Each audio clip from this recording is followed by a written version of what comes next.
শাহজালালের সেই তরবারি আমরা ভুলি নাই। শাহজালালের সন্তানরা যখন তরবারি একবার হাতে নেবে, এই তরবারি আর নামবে না ৫৬,০০০ বর্গ মাইলের ১ ইঞ্চি জায়গাও কোন হিন্দুকে ছেড়ে দেওয়া হবে না, হবে না, হবে না ইনশাআল্লাহ। ছেড়ে দাও। অনেক সহ্য করেছে, অনেক সহ্য করেছে। ওই আমাদের কলিজার টুকরা আল্লামা সাইদি সাহেবকে হত্যা করলাম, আমরা তো কারো কোনো গলায় ছুরি বসাই নাই। আমাদের কলিজার টুকরা মাহমুদুল হককে রিমান্ডের নামে এক জেল থেকে আরেক জেলে বারবার হত্যা আঘাত করলাম, কই আমরা তো কারো গলায় ছুরি বসাই নাই। আমাদের অনেক মুরব্বী, অনেক আলেমদের রিমান্ডের নামে অকাতর বেদনা দিয়েছে, আমরা তো কারো গলায় কোনো সময় ছুরি বসাই নাই। আর তোমাদের বলাৎকার, নাইলিপসু, চুঙ্গি সবচাইতে নিকৃষ্ট চিন্ময় প্রভুকে আটক করার পরে তোমরা আমাদের মুসলমান কলিজার টুকরা সাইফুল ইসলাম আলিফের গলায় ছুরি বসাইছো। আর একবার যদি এই বাংলার জমিনে শাহজালালের ভূখণ্ডে একটা মুসলমানের রক্ত চড়াও, এই রক্ত দেখবো শাহজালালের সন্তানেরা তরবারি হাতে নিয়ে দাঁড়িয়ে যাবে। ৫৬,০০০ বর্গ মাইলের ভিতরে একটা হিন্দুকেও থাকতে দেওয়া হবে না, হবে না, হবে না ইনশাআল্লাহ। এটা মুসলমানের জন্মভূমি, শাহজালালের জন্মভূমি। এখানে সব করা যাবে শাহজালালের অনুসরণ করে, অনুকরণ করে। যদি মুসলমানের দেশে ভিখারি সেজে থেকে, ভিখারি সেজে থেকে সেই মুসলমানদের দিকে চোখ রাঙিয়ে কথা বলবা, চোখ সাক্ষাৎ করা উপড়ে ফেলবে ইনশাআল্লাহ। আর একবার একটা মানুষ মুসলমানের রক্ত যদি আমরা জমিনে দেখি, এই ৫৬,০০০ বর্গ মাইলে কোন হিন্দু থাকতে পারবে না ইনশাআল্লাহ।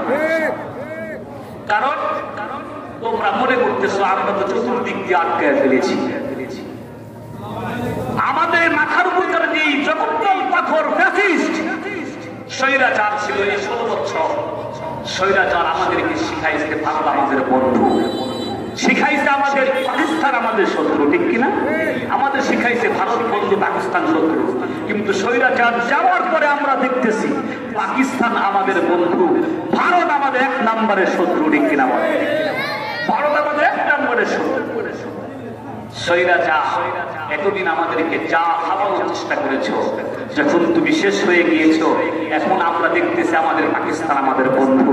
পাকিস্তান ঘোষণা দিয়েছে ওরা যখন আমাদের দেশে চতুর্দিক অ্যাটাক করার জন্য চেষ্টা করে, পাকিস্তান তখন ঘোষণা দিয়েছে শুধুমাত্র আমরা বাংলার মুসলমান ভাইদের জন্য পারমাণবিক অস্ত্র দেব তা না, বাংলার মুসলমানদের জন্য আমাদের কলিজা ছিঁড়ে বুকটা ফেটে রক্তও তাদের জন্য আমরা উৎসর্গ করে দেব।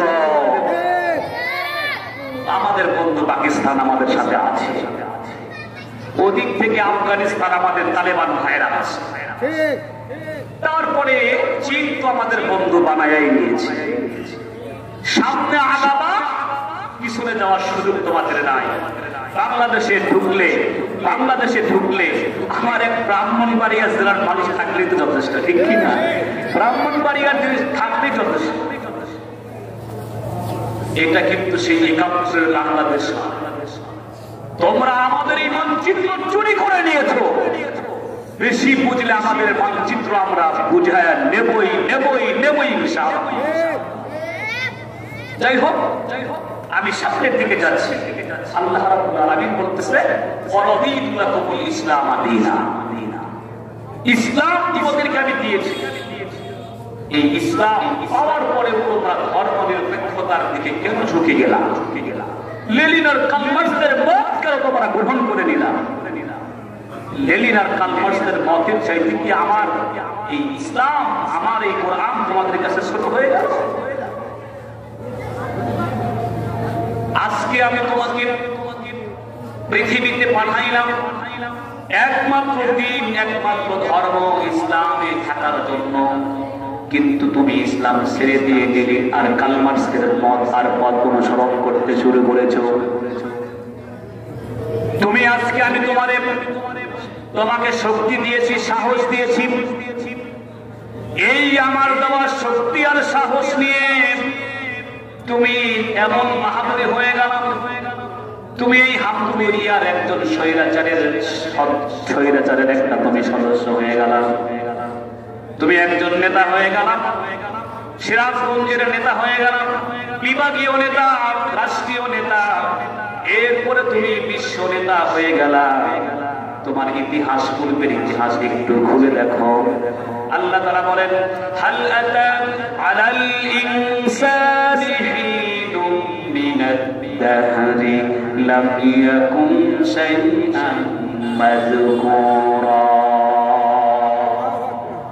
হাল আতা আলাল ইনসান, এ মানুষ, হ্যাঁ মানুষ, মানুষকে আল্লাহ সতর্ক করেন, হিনুম মিনাদ দাহরি লাম ইয়াকুন শাইআন মাযকুরা। তুমি তো এমন একটা সময় পার করেছো, এমন একটা সময় অতিবাহিত করেছো, যেই সময় তোমার উল্লেখযোগ্য পরিচয় দেওয়ার মতো কোনো সিস্টেম ছিল না। তুমি তোমার পরিচয় দিবা এই সিস্টেমটাই ছিল না।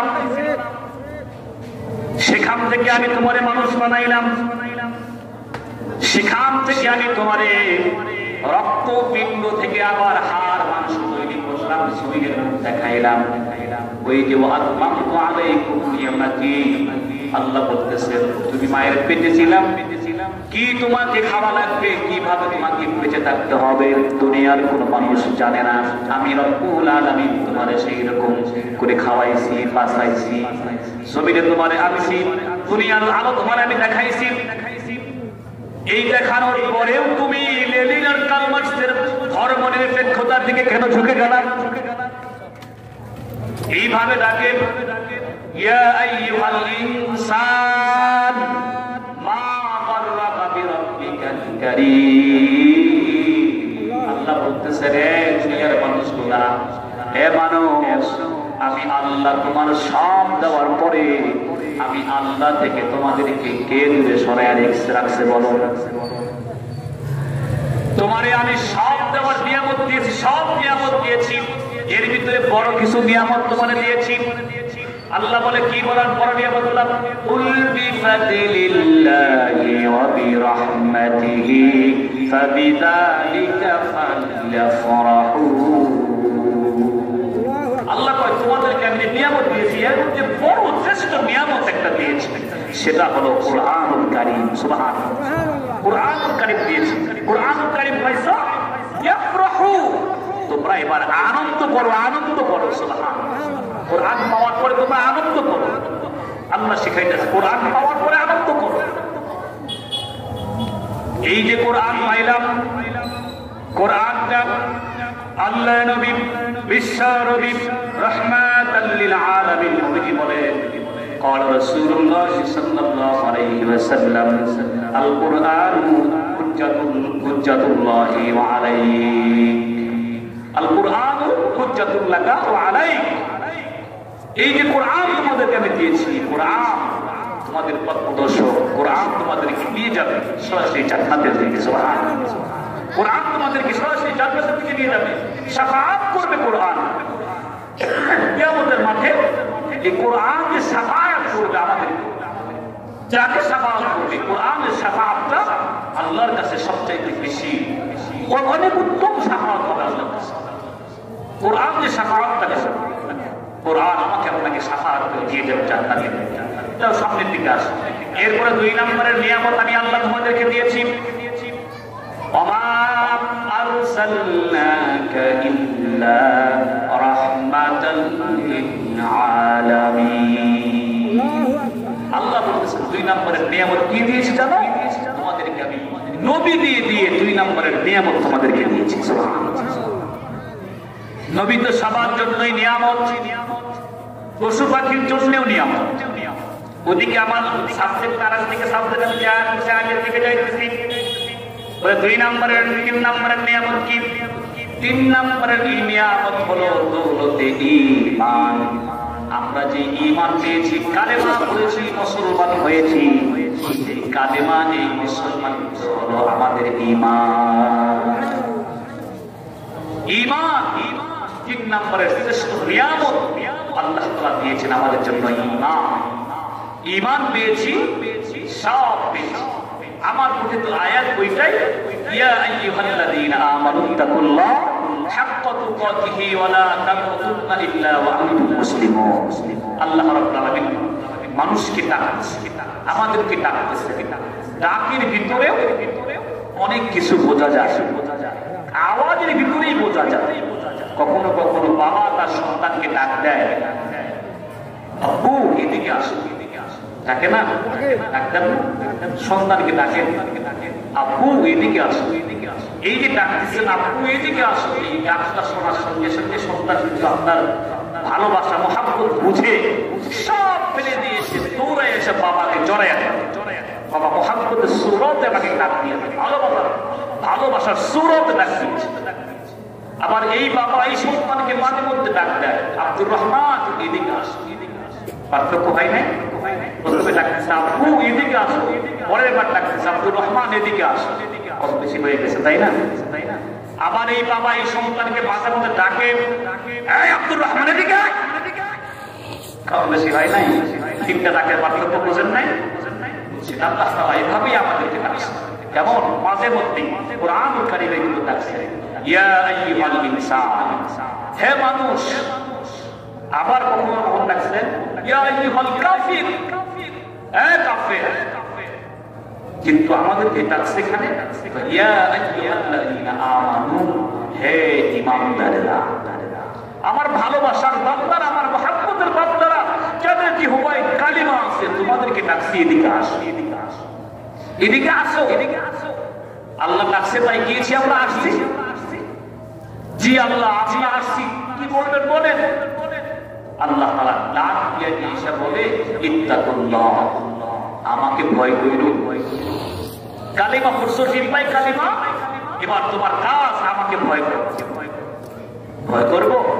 এখন আমরা কিন্তু বলতে পারি, আল্লাহ ভালোবেসে ডেকে নিয়ে এসে এক জায়গায় জোর করছো, ওইটা এখন তুমি আমাদেরকে ভয় করতে বলতেছো। কাজটা কি ভালো হইলো? কেমন আমাদের ভাষায়, আমাদের মেজাজে কেমন না? ডাক দিলাম মায়ের নজরে, ভালোবাসার সুরতে ডাক দিয়ে কাছে নিয়ে এসে কি বলতেছো? ভয় করো। কেমন হইল না? ভয় করো। ঠিক আছে ভয় করলাম, ঠিক আছে ভয় করলাম। না এরকম ভয় না। কেমন ভয়? যেখান থেকে সাপ ঢোকে, কি করবেন আপনারা? উঠে দাঁড়াবেন, সেটা দিনে শুরু হবে, তাই না? বড় একটা সাপ আসবে, সেটা দিনে শুরু হয়ে যাবে। ভয় পাই। বাঘ দেখছেন? বাঘ দেখছেন আপনারা? কথা বলতেছেন না? আরে আমি তো প্রথমেই বলছি 24-এর মুক্তিযোদ্ধা নিয়ে বলছি, বলতেছ না মুক্তিযোদ্ধা, আওয়াজ দিতে হবে। বাঘ দেখছেন? কি টিভিতে দেখছেন না মোবাইল না বাস্তবে? বাস্তবে দেখছেন। চিড়িয়াখানায় যখন বাঘ খাঁচার ভিতরে থাকে, পাশ দিয়ে যাইতে দেখতেছে আর বলতেছে, বাঘের কাজ দিয়ে করতেছি, কিছু করতে পারতেছে না। বাঘটা ছিল কোথায়? খাঁচার ভিতরে, তাই না? এই জন্য তো কলার ঝাঁকাইছিলাম। যদি বাঘ খাঁচা না থাকতো, বাঘ আর আপনি সামনাসামনি কলার ঝাঁকায় সাহস পাইতেন কি? ভয়, তাই না? আল্লাহ বলতেছে, এই সাপ আর বাঘ থেকে যেমন ভয় করো, ওই ভয় কিন্তু না। ওটা তো আমারই সৃষ্টি, আমারই মাখলুক, আমি সৃষ্টি করছি। ওদের দেখে ভয় করো, যে সেই ভয় আমাকে দেখে করবা না। হাক্কা তুকাতি, ভয়ের মতো ভয় ওই সাপ আর বাঘের চাইতে কোটি কোটি কোটি কোটি গুণ বেশি ভয় আমি আল্লাহকে দেখে করতে হবে। ঠিক আছে? আপনাকে দেখে ভয় করলাম, লাভ কি? বলতে পারি না আমরা, আমরা যারা জানি না তাদের কথা বলতেছি, যারা জানি না। ডাক দিলেন, ভালোবাসার সুরতে আসলাম, ভয় করতে বললেন, আবার বললেন ভয়ের মতো ভয় করো। ঠিক আছে, তার বললাম, তাহলে আমাদের লাভটা কি? আল্লাহ বলেন, লাভ আছে। কি লাভ? তুমি যখন ঈমান আমার পরে তাকওয়া অর্জন করবা, আমি রব্বুল আলামিন তোমাকে মুত্তাকি বানায় দেব। মুত্তাকি বানায় দেব। সুবহানাল্লাহ। মুত্তাকি মানে বোঝেন কি? মুত্তাকি মানে তো বুঝি না। তাহলে মুত্তাকি হলে লাভটা কি? আল্লাহকে যদি আমরা বলি মুত্তাকি হয়ে লাভটা কি? আল্লাহ বলে, যে ব্যক্তি মুত্তাকি হয়ে যায়, ওই ব্যক্তি আউলিয়াউহু ইল্লাল মুত্তাকুন, ওই মুত্তাকি হইছো, সবার সঙ্গে সঙ্গে আমি আল্লাহ তাআলা তোমার বন্ধু বানায় নিয়েছি। তুমি মুত্তাকি হওয়ার পরে আমি আল্লাহর বন্ধু বানাইবা, এত দূর সময় আমার কাছে নাই। তুমি যখন মুত্তাকি হয়ে গিয়েছো, অন্তরে আমি আল্লাহর ভয় নিয়ে আসছো, সঙ্গে সঙ্গে আমি আল্লাহই তোমার বন্ধু বানায় দেব। ইন আউলিয়াউহু ইল্লাল মুত্তাকুন। বন্ধু হইলে লাভটা কি? ঘটনা মনে হচ্ছে জগৎ বিখ্যাত একজন মুহাদ্দিস, শ্রেষ্ঠ মুহাদ্দিস আব্দুল ওয়াহিদ রাহমাতুল্লাহি আলাইহি, উনি ওনার কিতাবের ভিতর লিখছেন আব্দুল ওয়াহিদ সে আবার কে, তার পরিচয় একটু শোনেন। আব্দুল ওয়াহিদ রাহমাতুল্লাহি আলাইহি নিজেই দ্বীন শিখতে গিয়ে, ইলম শিখতে গিয়ে, আর ইলম শেখার পরে আমল করতে করতে নিজে জীবনে বিয়ে করার সুযোগ পায় নাই, বিয়ে করার সুযোগ হয় নাই। আল্লাহর সঙ্গে এত বন্ধুত্ব, এত মজার সম্পর্ক। সাহাবায়ে কেরাম হাদিসের উস্তাদ আছেন, মাঝে মধ্যেই তো মুরাকাবায় বসে আল্লাহর সঙ্গে কথা বলে, মাঝে মধ্যেই মুরাকাবা। হাদিসের কিতাবে সাহাবীরা মাঝে মধ্যে আল্লাহর সঙ্গে মুরাকাবায় কথা বলতেছে, আল্লাহ জান্নাতে গেলে তো দুনিয়ার স্ত্রীও জান্নাতে যাইবো, ওইখানে কি নতুন করে বিয়ে হবে? তাই হ্যাঁ হবে, বিয়ে হবে।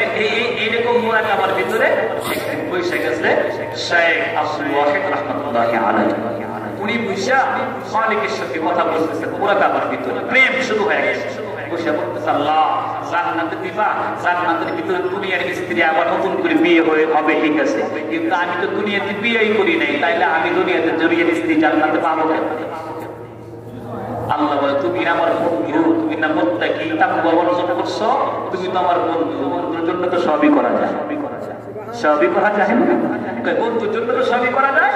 তাইলে এই আব্দুল ওয়াহিদ, দুনিয়াতে বিয়ে করো নাই আমার মহাব্বতে, আমার প্রেমে, জানো তুমি যেমন বিয়ে করো নাই, তোমার স্ত্রী এখনো দুনিয়াতেই আছে।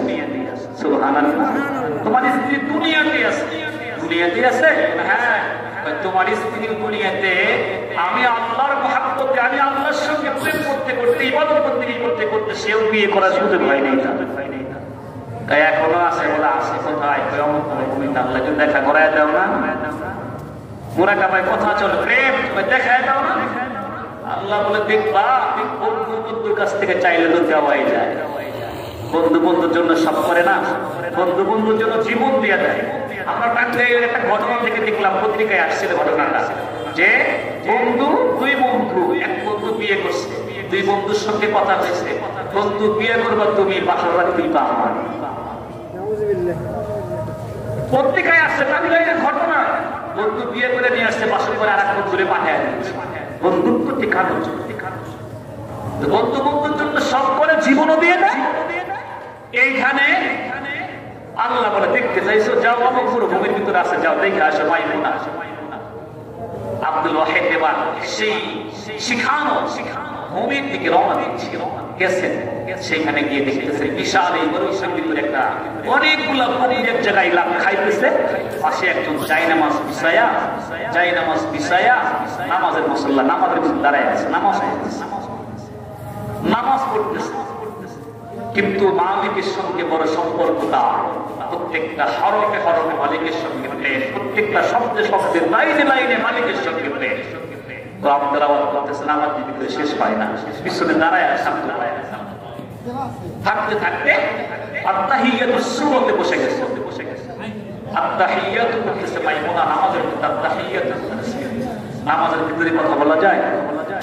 নামাজের ভিতরে কথা বলা যায়? কথা বলা তো যায় না। ওই যে আমার ওইদিকে একটা ঘটনা আছে, নামাজের ভিতরে ফোন আসছে, তখন থেকে ফোন বাইরে, নামাজের ভিতরে আসি, পরে কথা বলি, নামাজ হবে? আসলে ওই সময় তো নামাজের ভিতরে কথা বলার নিয়ম নাই, পিছনে দাঁড়ায় আছে।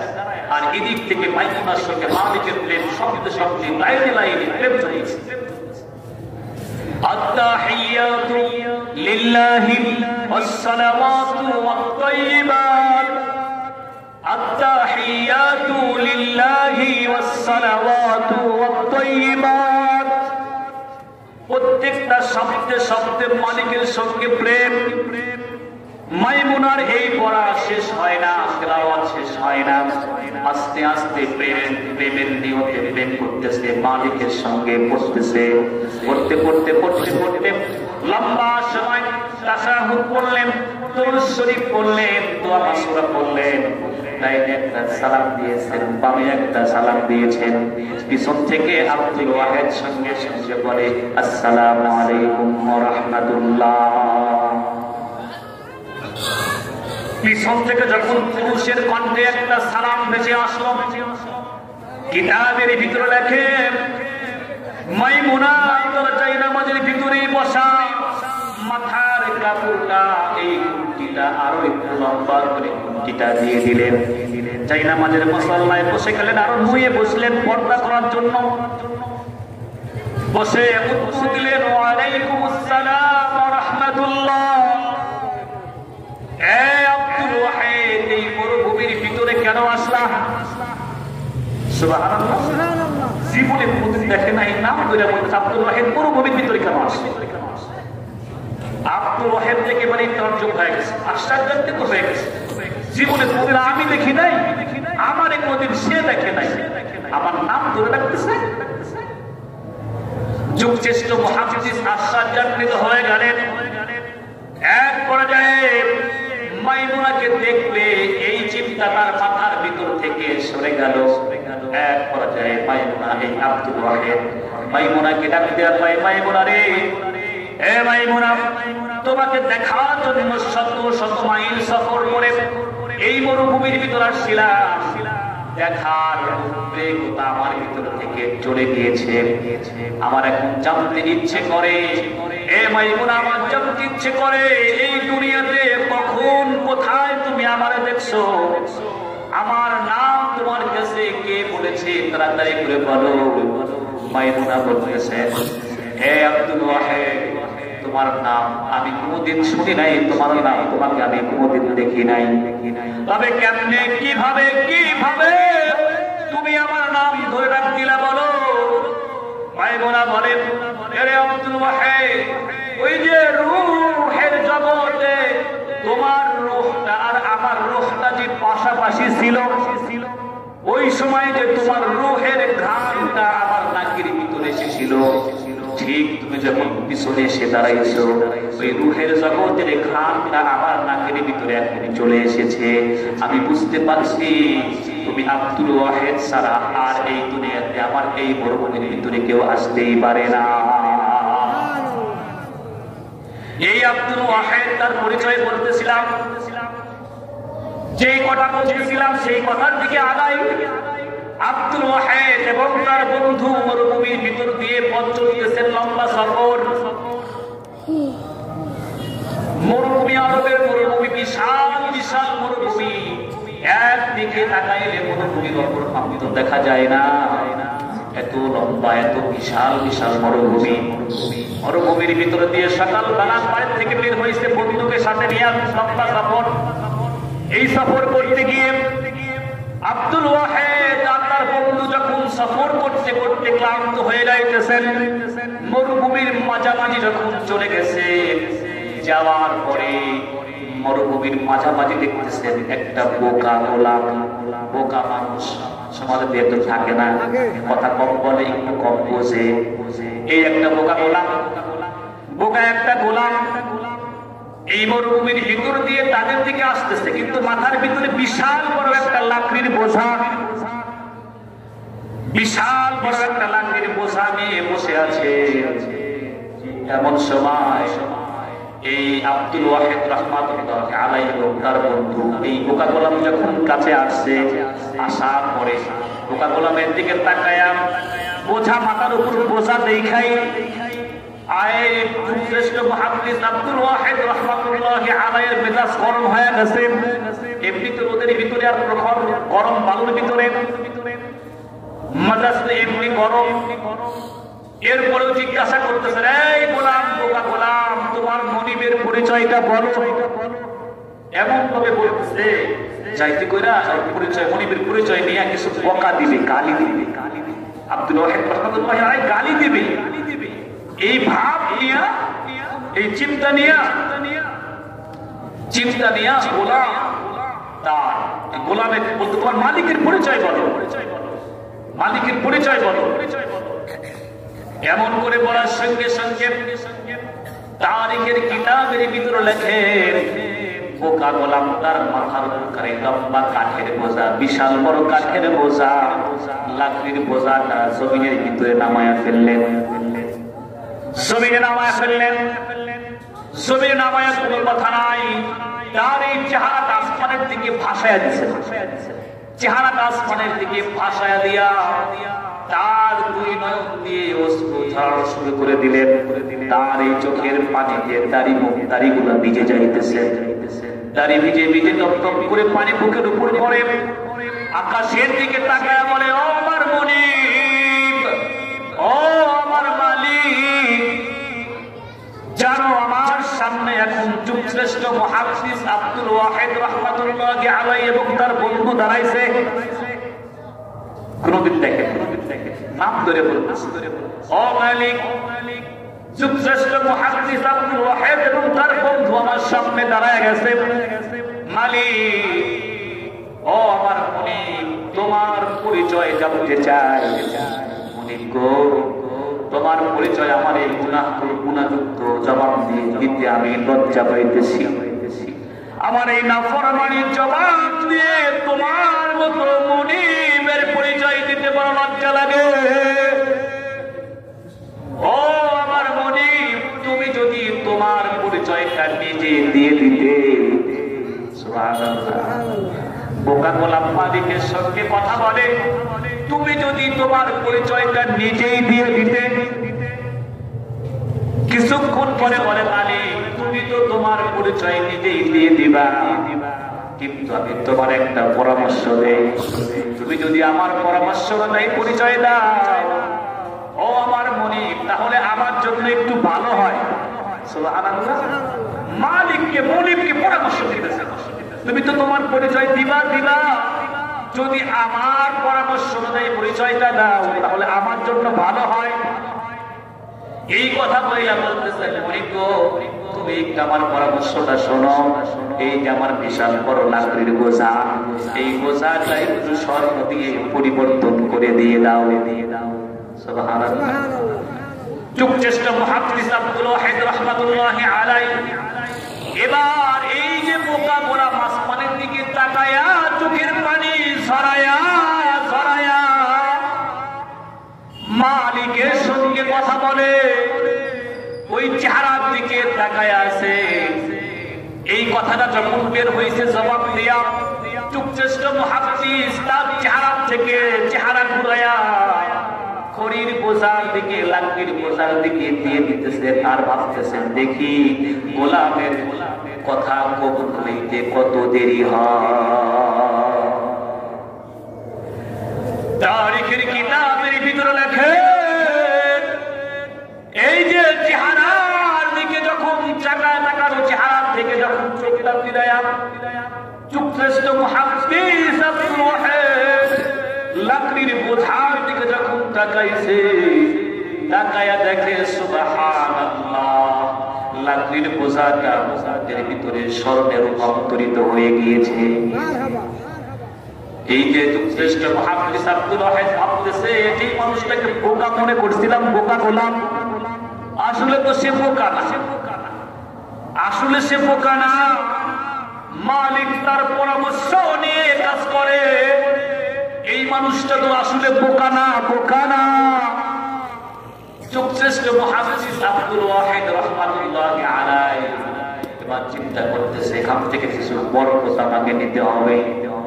এই চিন্তা চেতনা নিয়ে জ্ঞানী মানুষ সঙ্গে সঙ্গে বোকা গোলামকে ডাক দিয়া কয়, গোলাম, আমরা সেই সকালবেলা ঘর থেকে খেয়ে বের হয়েছি।